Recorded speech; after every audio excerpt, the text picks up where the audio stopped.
السلام عليكم ورحمة الله وبركاته. أهلا بكم في قناة الزمالك في قلبي مع إسلام أبو مازن. أهلا بكل جمهورنا العزيز، يا رب كلكم تكونوا في أحسن صحة وفي أحسن حال. النهاردة كالمعتاد هنتكلم عن أخبار الزمالك وكل مدار داخل نادي الزمالك. ما تنسوش من اللايكات يا أحسن جمهور في الدنيا.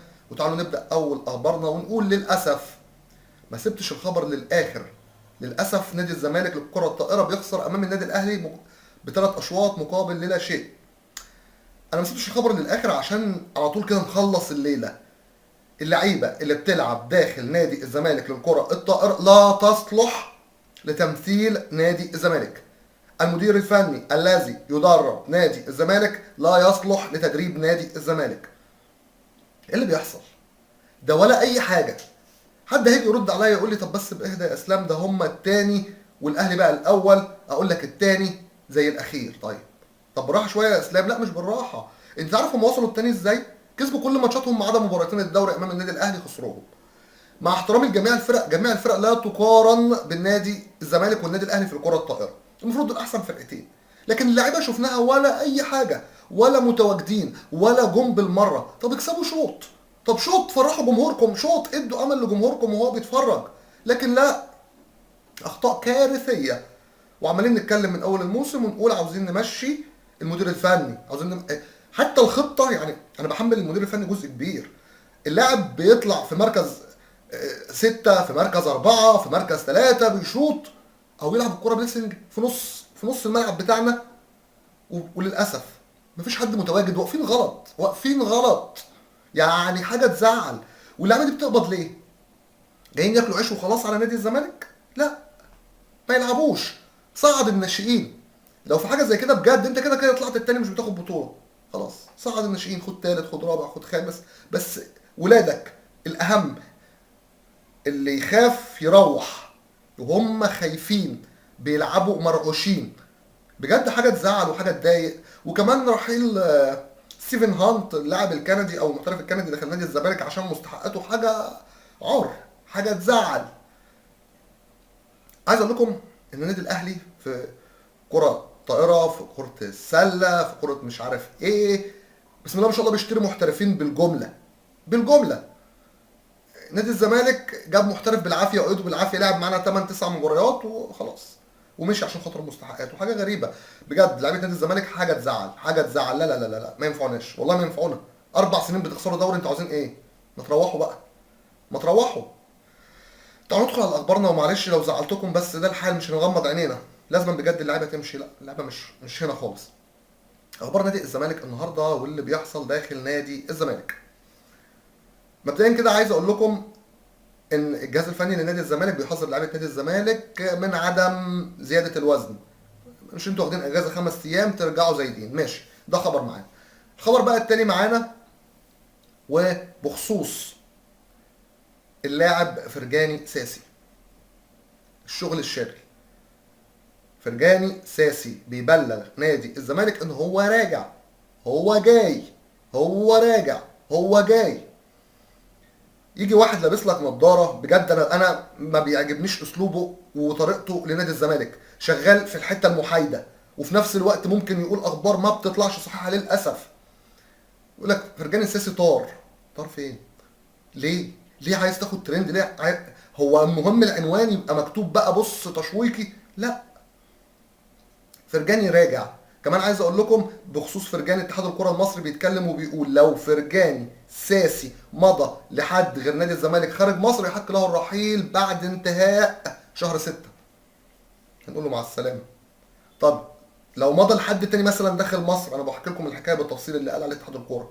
لا يصح له المشاركه مع الفريق المصري الا بعد انتهاء جميع البطولات، الكاس والدوري. ده موضوع فرجاني ساسي، وان شاء الله فرجاني ساسي يجي. كمان تعالوا ندخل على الخبر التاني معانا. وبنسبه كبيره كابتن شوقي غريب بيفكر في الونش ان هو ينضم للمنتخب الاولمبي. هو حاطط ثلاثه مدافعين، الونش واحمد حجازي وايمن اشرف. الاقرب الى الان هو الونش، يستحقها بجد. لعيب بسم الله ما شاء الله عليه، الله اكبر عليه. تعالوا بقى نخش على الخبر التاني معانا وبخصوص اللي بيحصل حاليا من ناحيه لعيبه نادي الزمالك اللي هم الى الان كان لهم مستحقات كتير. خدوا جزء من مستحقاتهم. بس يتبقى لهم جزء كمان يستحقوا انهم ياخدوه لما يرجعوا. هل يا ترى هيبقى متوفر؟ هل يا ترى هياخدوا الفلوس؟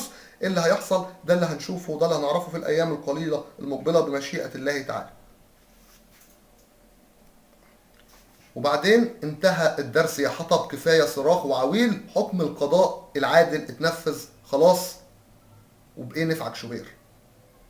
دي رساله من المستشار مرتضى منصور بيوصلها لهشام حطب رئيس اللجنه الاولمبيه.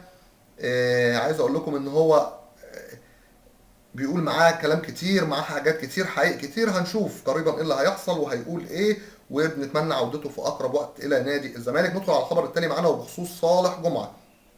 صالح جمعه بيعلن ان هو عنده استعداد يوافق على اي عرض يجيبه نادي الزمالك ليه، بس العرض يكون يعني كويس او يقدروه. لكنه بيقول انا لو اتواجدت داخل نادي الزمالك انا لاعب محترف، اروح اي نادي ونادي الزمالك اضافه ليا، وتيشيرت نادي الزمالك تيشيرت كبير.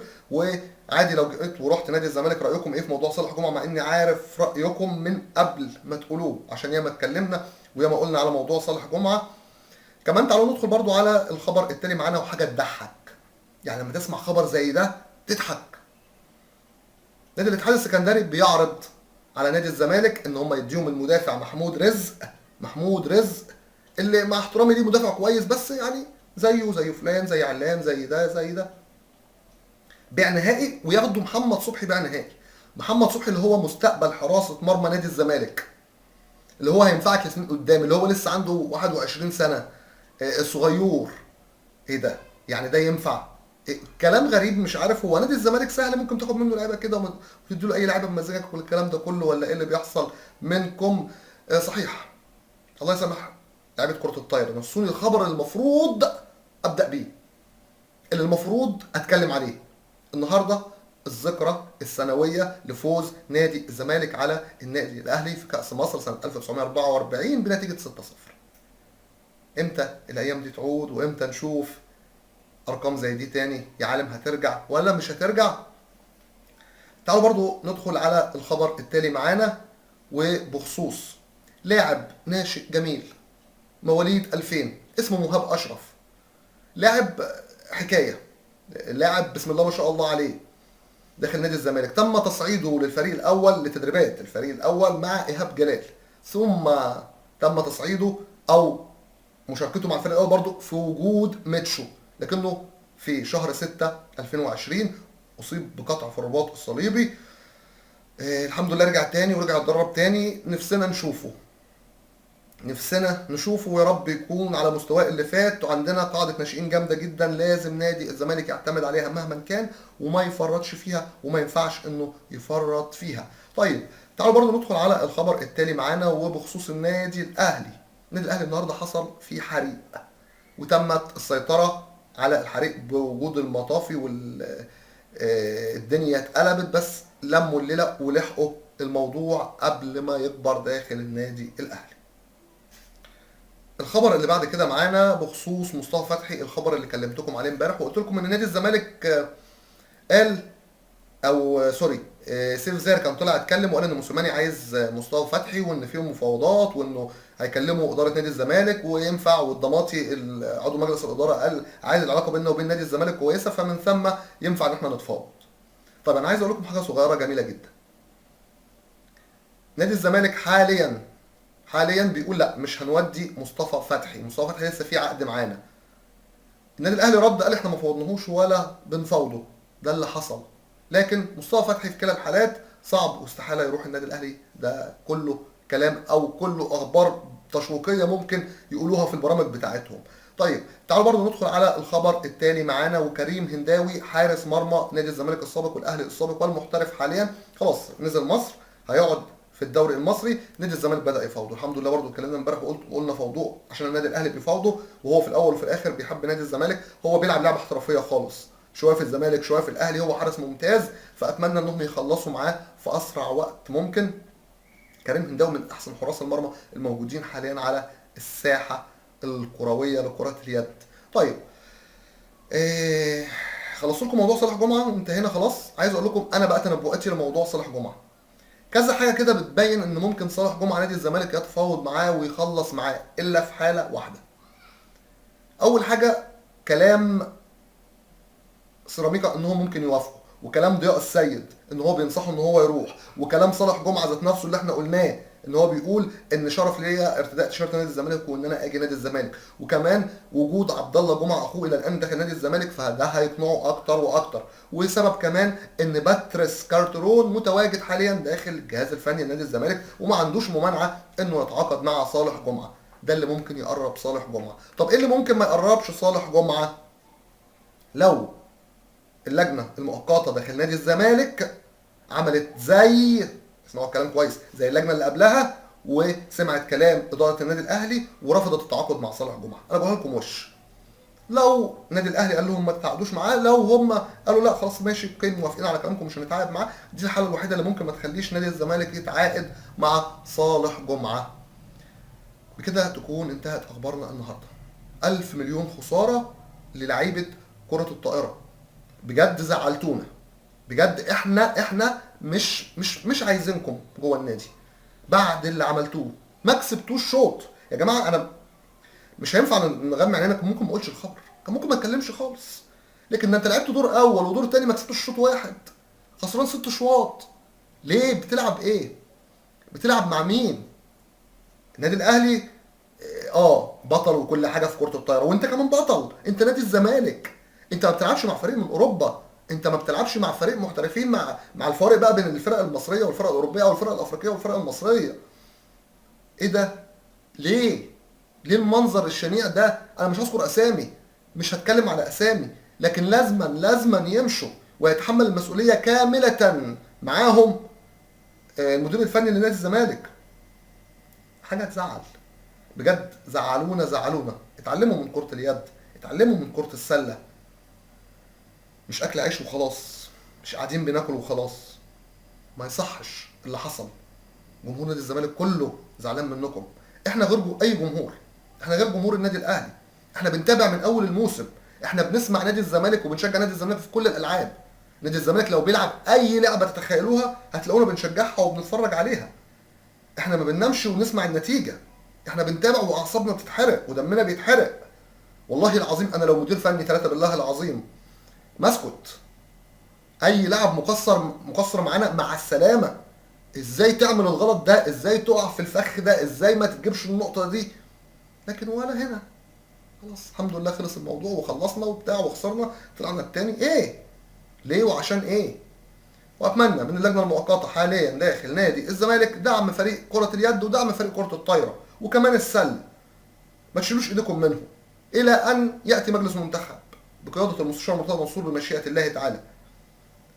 احنا عايزين اصلاح، مش ننام ونلاقي الدنيا باظت علينا كلنا وما نلاقيش دنيا خالص. لازم ومنتظرين ان شاء الله كمان رجوع فرجاني ساسي لنادي الزمالك. فرجاني ان شاء الله راجع، فرجاني ان شاء الله راجع. لكن اللي بيعملوا اي حاجات كده واي كلام واي تشويق واي اثاره ويقول لك فرجاني ساسي طار في الهواء مش عارف ايه الكلام ده. تاكدوا من مصادركم، تاكدوا من اخباركم، مش اي كلام بيتقال والسلام. ايه ده؟ سبحان الله. الواحد من دول عشان خاطر مثلا اللايكات والمشاهدات ممكن يكتب لك 500 خبر متفبرك. ما بيحصلش يا جماعه. المصداقيه الاساس. حش الزمالك حب في قلبنا. ما تنسوناش من اللايكات يا احسن جمهور في الدنيا، وان شاء الله القادم افضل وهنشوف ايه اللي هيحصل وايه اللي هيدور. واخر حاجه عايز اقولها لكم، خدوا النكته الجديده. نادي الاهلي هيلعب مباراتين وديتين. طب كنت العب على الاقل في الدوري وخلص مباراه ولا مباراتين من عليك. بكده تكون انتهت اخبارنا النهارده. عشان الزمالك تاني حبه في قلبنا. وما تنسوش من اللايكات يا احسن جمهور في الدنيا، واترككم في رعايه الله وامنه وحفظه. ولكم مني خالص حبي وتقديري واحترامي، والسلام عليكم ورحمه الله وبركاته.